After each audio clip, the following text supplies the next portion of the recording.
భగవత్పాదులు అన్నిటికన్నా ముందు రాంది ఏదంటే ఈశ్వరి. సంపాదించినటువంటి డబ్బంతా పాస్బుక్ లో అంకెలుగా అలాగే ఉంటుంది.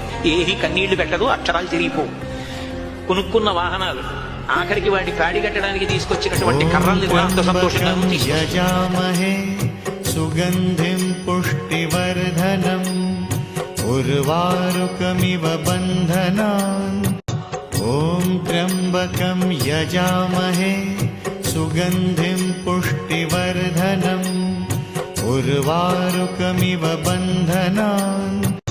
ఓం త్ర్యంబకం యజామహే సుగంధిం పుష్టివర్ధనం ఉర్వారుకమివ బంధనాన్. ఓం త్ర్యంబకం యజామహే సుగంధిం పుష్టివర్ధనం.